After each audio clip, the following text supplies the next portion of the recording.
Hey there, you're at dinner. The food's good, the lighting is warm, someone who matters deeply is sitting right across from you. And your brain? It's in a client meeting that hasn't even happened yet. All it's doing is looping. What's next? What's next? What's next? Or, what happened yesterday? What happened yesterday? Does that sound familiar? Well, today we're talking about something that doesn't show up on a spreadsheet or your KPI dashboard, but it does define and drive your impact. Presence.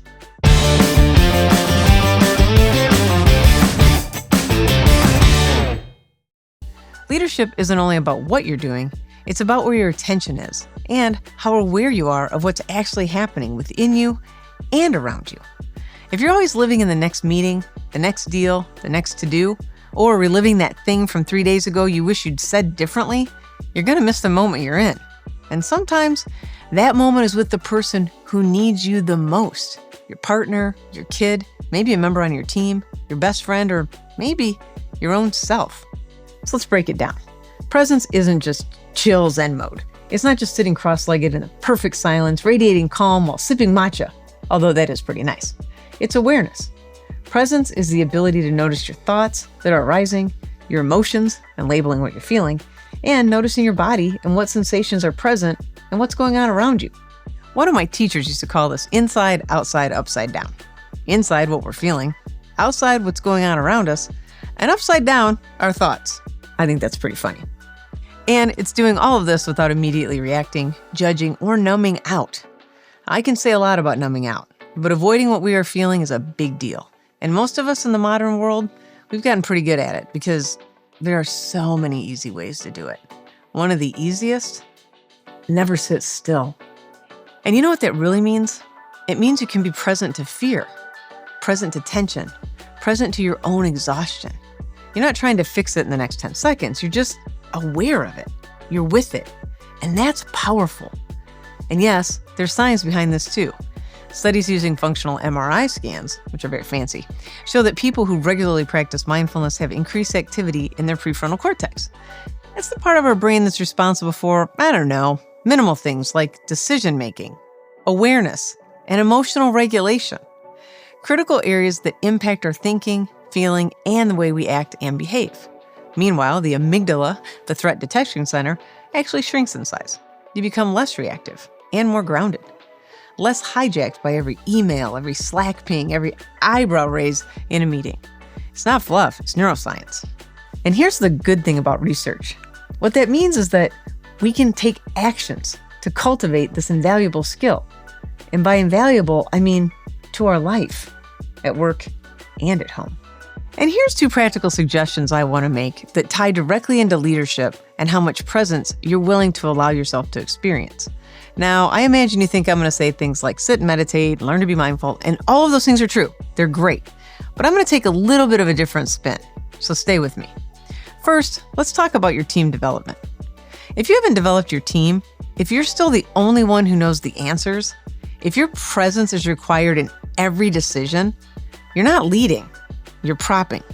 You've built a system that only works when you work, which means you'll never be able to truly unplug, to be present or even rest, or to feel what's happening without the guilt and without the dread. Develop your team. Next, giving feedback to your team members, to the members of your team that need it the most. If you've been withholding feedback and simply hoping that something gets better or rights itself magically with your team, this is also a major stressor that keeps us in fear and keeps us from being present to what we really need to be doing. Again, we're too busy waiting for the other shoe to drop. Giving regular feedback supports the growth of your team and shifts your thinking from, I hope, to let's evaluate some progress. When you're carrying too much on your plate, your nervous system knows it, and it starts throwing flags to get your attention. One of its smartest moves? No sleep. We've gotten so used to the idea that horrible sleep is just what happens, we've accepted it as normal in leadership.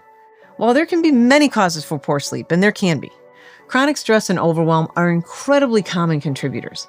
Our bodies are genius at giving us clues. We'd be wise to listen, right? There is a time to shut it off. To stop performing, to stop fixing, to stop being the boss and just be. Be the parent, the partner, the friend, the human who sings, bakes, writes, runs, knits, hikes, whatever it is, or just sits still and breathes. You're allowed to have a hobby, you know. It's not just for burnout prevention, it's also for joy and for presence. Being present doesn't slow down your ambition. It expands your capacity to connect. You're allowed to have a hobby, you know. It's not just for burnout prevention, it's also for joy and for presence. Being present doesn't slow down your ambition. It expands your capacity to connect, to focus, to make better decisions, to live a full life, not just a productive one. It makes you a better person for the people around you. Because what's the point of crushing your goals if you're never actually there to enjoy them? Okay, here's your practice for today. Take a moment, just notice what you're thinking. See if you can catch your thoughts as they're arising. And then, what are you feeling? See if you can put a label on it. See if you can notice the sensations in your body, maybe where you're holding some tension. And then don't try to change it. Just be with it. Presence starts with the decision to return again and again to the moment you're actually in. So be here now, right now. And if you want to lead well, live well, and love well, this is the muscle to build. It's a great thing to work on and a great practice to start bringing into your day. I'd love to hear how you keep yourself present and what works well for you in the comments. Also, hit subscribe to get more great stuff on how to thrive in the 9 to 5 and beyond. Happy thriving.